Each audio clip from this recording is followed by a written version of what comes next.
Cars' screens are getting bigger and bigger. Their sizes have almost doubled during the last decade.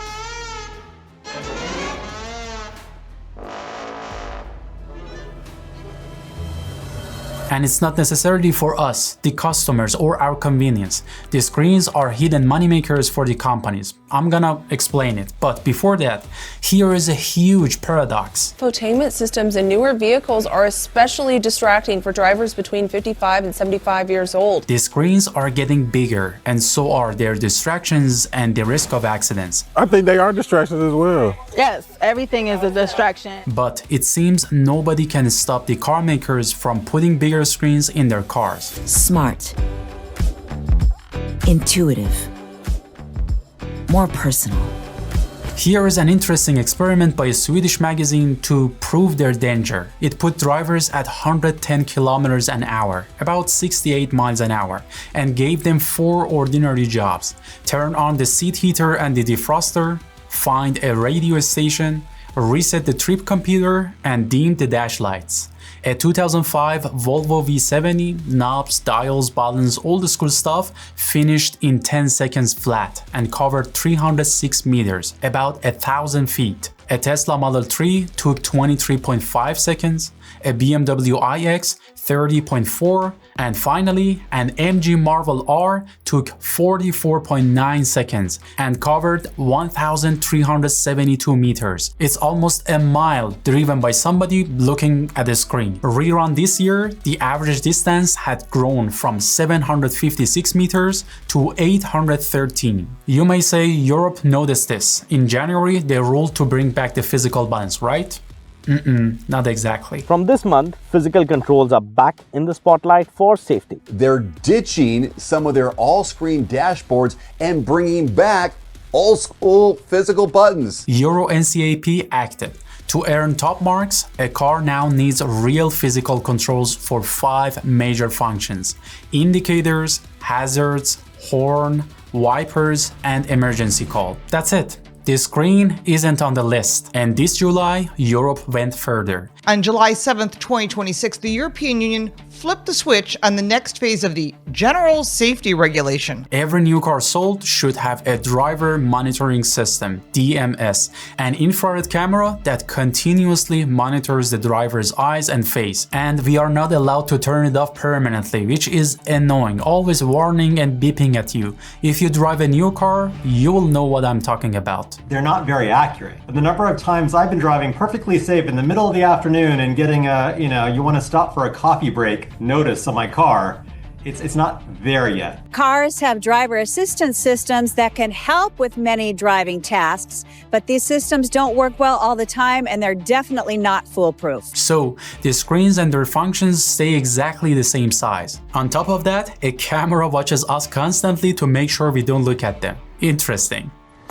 That's right. The screen never gets touched. It never does, because the screen makes money for the car maker in 2 major ways. First, it saves them money before they sell us the car. Second, it keeps earning them money long after we buy the car. These days, it's actually a lot cheaper for automakers to put in a touchscreen that controls almost everything than it is to put in physical buttons and knobs. First, saving cost. They cut costs in 4 places: the parts, the material, the paperwork, and the labor. Let's start with the parts. Take a dashboard with 20 physical controls. Every single one is a designed object. Tooling, a mold, a switch mechanism, every one of those 20 controls is a part a supplier builds and invoices for.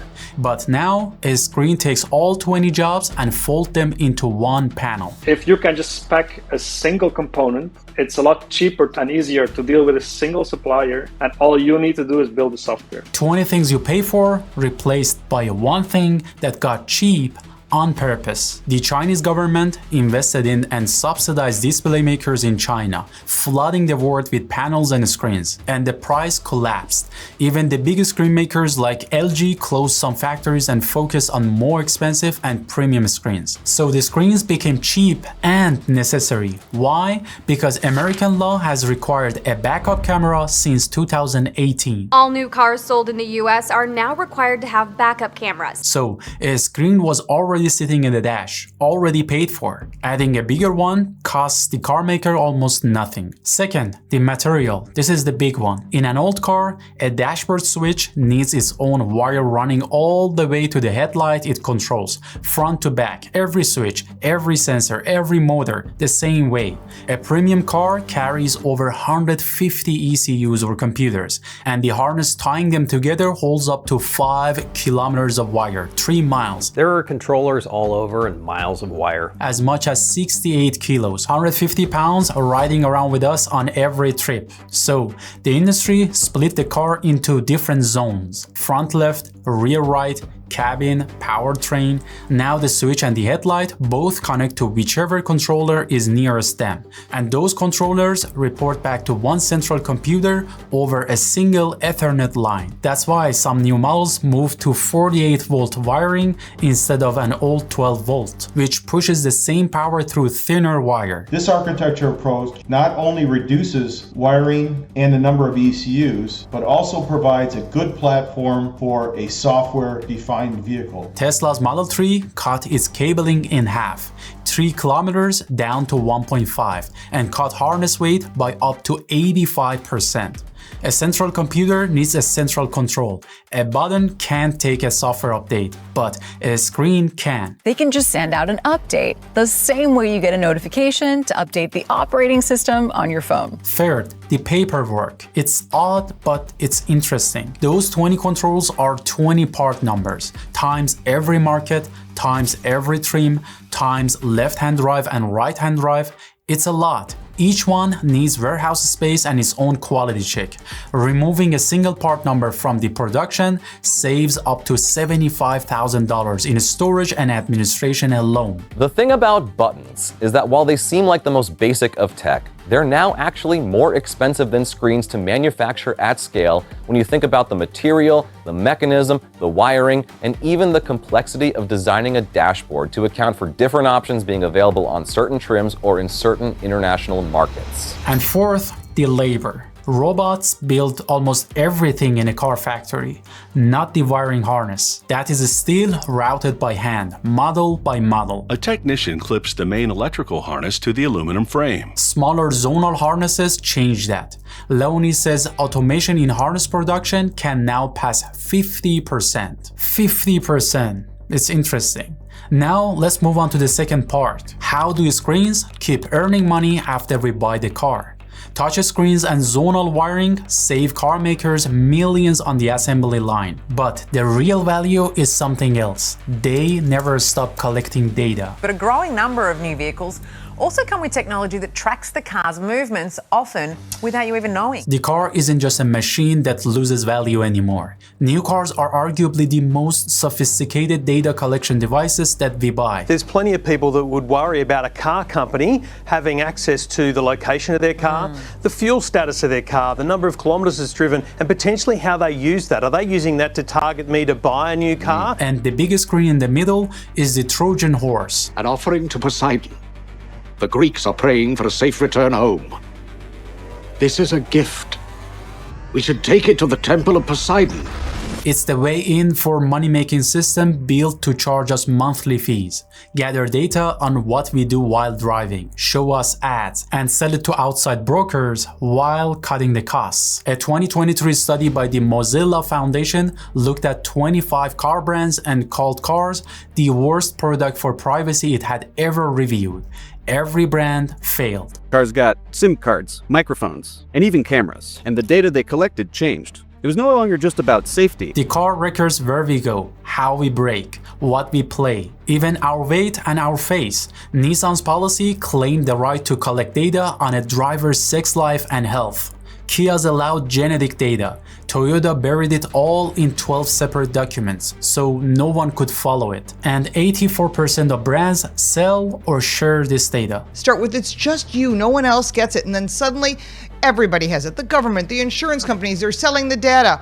All of this always turns on you. It starts small and gets big. Most of us can't fully opt out without losing basic features. Choice did some investigation into one owner of a Toyota car, or prospective buyer, who was invited to join all these services, not willing to join them, but actually couldn't opt out of them. In fact, the unit couldn't be disabled from the car. Here is a new way of making money through the screens that is growing. The biggest screen is also becoming an ad space. This market was worth $1.2 billion in 2025 and is set to hit $5.8 billion by 2034. The car knows a lot about us, so these ads hit harder. Brands stick in our minds 3 times better than phone ads, display ads, audio and video ads, all while we are driving.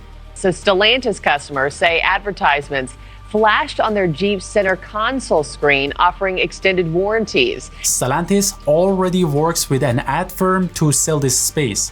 Gas stations and coffee shops pay to put their logo on our map. Advertisers pay to rank first when we search, and if the car sees we are low on fuel, the screen can push us toward a paying partner's station. And this is always how they get you. They start with these little teeny changes. You accept them, and then suddenly it changes everything about the way you drive and the way you live. There is a huge data war now between the car makers and the Silicon Valley. The automaker says it wants to offer up its own infotainment system instead and move away from phone projection systems. The real reason? Money. The moment you win the screen war, you have almost everything. You have a new market with high potential. 85% of people with Apple CarPlay prefer it to the car's own system. Car makers like GM are deleting it anyway from every car by 2028. Why? When we run CarPlay, Apple handles everything and the car makers get nothing. At the end of the day, car screens are great selling features for car makers and people love them. But behind the screens, there is a lot going on and the war still continues. Thanks for watching. I'm Cite. You've just watched Carisma. If you enjoyed this video, please hit the like button, consider subscribe, and I will catch you up in the next one. Thank you.